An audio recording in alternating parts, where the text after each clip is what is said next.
چنانچہ نبی علیہ السلام نے فرمایا للصائم فرحتان، روزہ دار کے لیے دو خوشیاں ہوتی ہیں،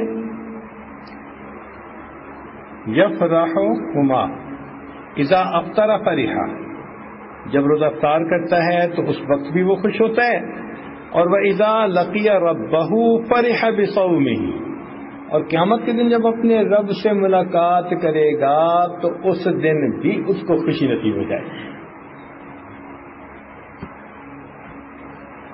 روزہ جو ہے نا یہ بندے اور اللہ تعالیٰ کے درمیان ایک خفیہ معاہدہ ہے۔ چنانچہ ایک حدیث پاک میں فرمایا الصوم لی وانا اجزی بہ، روزہ میرے لیے اور روزے کا بدلہ بھی میرے ہی ذمہ ہے۔ چنانچہ حدیث پاک میں آتا ہے کہ باقی تمام اعمال کا اجر لکھا جاتا ہے، روزے کا اجر نہیں لکھا جاتا۔ روزے کے بارے میں صرف لکھ لیا جاتا ہے کہ اس نے روزہ رکھا۔ اب قیامت کے دن اس کا اجر اللہ تعالیٰ دیں گے، اور آپ کو پتہ ہے نا کہ جب بڑے لوگ دیتے ہیں تو وہ چھوٹی چیز نہیں دیتے۔ دیکھیں مجھ سے اگر کوئی مانگے نا تو میں فقیر آدمی اس کو 10 روپے دے دوں گا، لیکن اگر کوئی کسی امیر سے مانگے وہ 100 روپیہ دے دے گا، اور اگر کسی وزیر سے مانگے تو وہ 1000 روپیہ دے دے گا، اور ملک کے وزیر اعظم سے مانگے تو وہ 1 لاکھ بھی دے دے گا، اور کوئی سعودی عرب کے بادشاہ سے جا کے مانگے تو وہاں تو ملین چلتے ہیں ماشاء اللہ، وہ 10 لاکھ اور 20 لاکھ اور 30 لاکھ اس سے کر کے دیتے ہیں۔ تو معلوم ہوا کہ جتنا بڑا آدمی ہوتا ہے اتنا اس کی دین بھی بڑی ہوتی ہے۔ تو جب اجر اللہ تعالیٰ نے دینا ہوگا بھائی تو پھر اللہ تعالیٰ کی عطا بھی تو اللہ تعالیٰ کی شان کے بقدر ہوگی، پتہ نہیں وہ کتنا عطا فرمائے گا۔ بلکہ ہم نے تو یہ سنا ہے کہ بادشاہ لوگ جب انعام کسی کو دیتے ہیں نا تو صرف انعام ہی نہیں دیتے، انعام کے اٹھانے والے جانور بھی دیتے ہیں اور انعام کو گھر بھی پہنچا دیتے ہیں۔ جاؤ بھائی اس کے گھر انعام اتنا چھوڑ کے آؤ۔ اللہ تو کتنی مزے کی بات ہے کہ روزے کا اجر اللہ تعالیٰ خود عطا فرمائے گا۔ اور بعض محدثین نے فرمایا کہ الفاظ تو یہی ہیں مگر پڑھنے کی ترتیب میں فرق ہے۔ الصوم لی وانا اجزا بہ، روزہ میرے لیے اور اس کا بدلہ بھی میں آپ ہوں۔ کیا مطلب کہ جو بندہ روزہ رکھتا ہے اس بندے کو اس کے سبب اللہ رب العزت کا قرب، اللہ کا وصل، اللہ تعالیٰ کی محبت نصیب ہوتا ہے، اللہ تعالیٰ کا مشاہدہ نصیب ہوتا ہے۔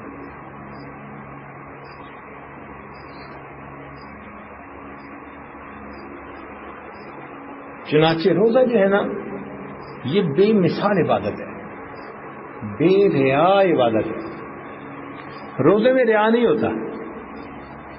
کیوں نہیں ہوتا؟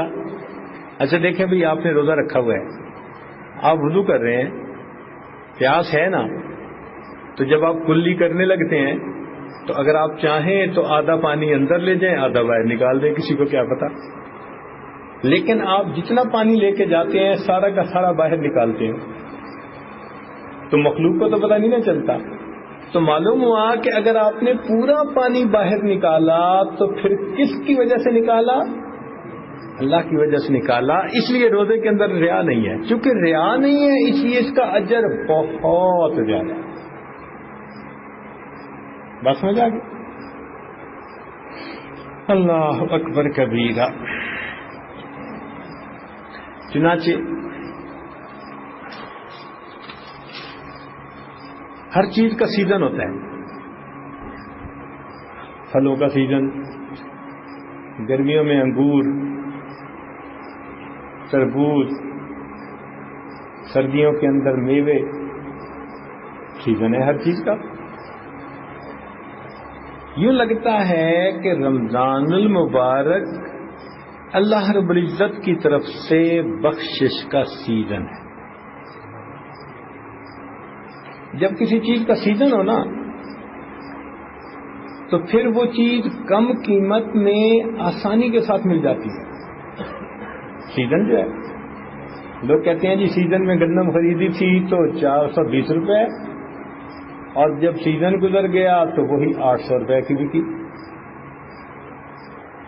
تو معلوم ہوا کہ سیزن میں چیز خریدنی آسان، تو رمضان مبارک میں جنت کی ڈیل کرنی آسان. ویسے آج کل تو بڑے شہروں میں نا سیل لگتی ہے، میگا سیل اور لوٹ سیل اور پتہ نہیں کیا کیا، حتیٰ کہ جی کپڑے کی سیل، جوتے کی سیل، فلاں کی سیل. جب سیل لگتی ہے نا کسی چیز کو تو بڑی معمولی قیمت پہ بڑی اچھی چیزیں مل جاتی ہیں جی، سیل لگی ہوئی تھی. قرآن و حدیث پر اگر غور کیا جائے تو یوں محسوس ہوتا ہے اللہ رب العزت رمضان المبارک میں جنت کی سیل لگا دے.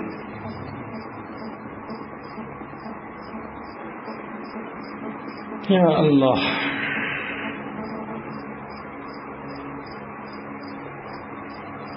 اچھا، ایک دو باتیں امام ربانی مجدد ثانی رحمۃ اللہ علیہ نے لکھی ہیں مکتوبات میں، مکتوبات مجددیہ میں، ذرا توجہ سے سن لینا.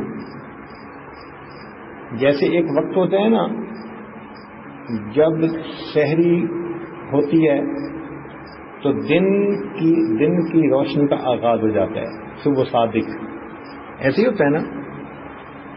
پھر ایک وقت ہوتا ہے کہ جب سورج نکل آتا ہے. اسی طرح امام ربانی مجدد ثانی رحمۃ اللہ نے فرمایا کہ 15 شعبان کی رات اللہ تعالی کی طرف سے ان رحمتوں کے ایام کی صبح صادق شروع ہو جاتی ہے، اور پھر یہ روشنی بڑھتی رہتی ہے، نور بڑھتا رہتا ہے، حتیٰ کہ جب پہلی رمضان کا دن آتا ہے تو وہ سمجھیے کہ رحمت کا سورج طلوع ہو جاتا ہے. دوسری بات وہ یہ لکھتے ہیں کہ 15 شعبان کی رات بندے کے لیے بجٹ کی رات ہے. بجٹ بننا شروع ہو جاتا ہے، آئندہ سال اس بندے کا رزق کا کیا معاملہ ہوگا. رزق میں انسان کا مال، اس کی اولاد، اس کی صحت، اس کی بیوی، بچے، ہر چیز دنیا کی شامل ہے. تو وہ کہتے ہیں کہ یہ 15 شعبان سے انسان کا بجٹ بننا شروع ہو جاتا ہے، حتیٰ کہ پورا رمضان بنتا رہتا ہے، اور لیلۃ القدر میں یہ بجٹ انسانوں کا اللہ تعالیٰ فرشتوں کے حوالے فرما دیتے ہیں. تو آئندہ سال کے بجٹ کا فیصلہ کریں. لہذا ان دنوں میں اگر ہم آئندہ سال کے بارے میں اللہ تعالیٰ سے خوب دعائیں مانگیں گے تو اللہ تعالیٰ کی طرف سے رحمتوں کا فیصلہ ہوگا. حضرت علی رضی اللہ عنہ فرمایا کرتے تھے کہ اگر اللہ تعالیٰ نے امت محمدیہ کو عذاب دینا ہوتا تو نہ تو اس کو سورہ اخلاص عطا فرماتے اور نہ ہی اس کو رمضان کا مہینہ عطا فرماتے. جو سورہ اخلاص عطا کر دی اور رمضان کا مہینہ عطا کر دیا تو یہ اس بات کی دلیل ہے کہ اللہ تعالیٰ اس امت کو عذاب نہیں دینا چاہتے. چنانچہ حضرت یوسف علیہ السلام کے 11 بھائی تھے، اس لیے انہوں نے کیا دیکھا تھا خواب، انی رأیت احد عشر کوکبا، 11 ستارے. تو کتنے ستارے دیکھے؟ تو 11 ستارے دیکھے. تو 11 بھائیوں کی غلطی معاف کس کی وجہ سے ہو گئی تھی؟ یوسف علیہ السلام کی وجہ سے. یوسف علیہ السلام نے معاف کر دیا تھا نا، پھر دعا مانگی تھی تو معاف ہو گئی غلطی. تو 11 بھائیوں کی غلطی کس کی وجہ سے معاف ہو گئی؟ ایک بھائی 12ویں کی وجہ سے. تو علماء نے لکھا ہے کہ سال کے کل 12 مہینے، 11 مہینوں کے گناہ اللہ تعالیٰ معاف فرما دیتے ہیں اس 12ویں مہینے رمضان کی وجہ سے، جس کو اللہ تعالیٰ نے مہینوں میں وہی شان دی جو یوسف علیہ السلام کو بھائیوں میں شان عطا فرمائی. لہذا اگر ہم اس مہینے میں خوب اچھی طرح عبادت کریں گے نا، اللہ تعالیٰ کی طرف سے رحمتوں کا، برکتوں کا معاملہ ہے.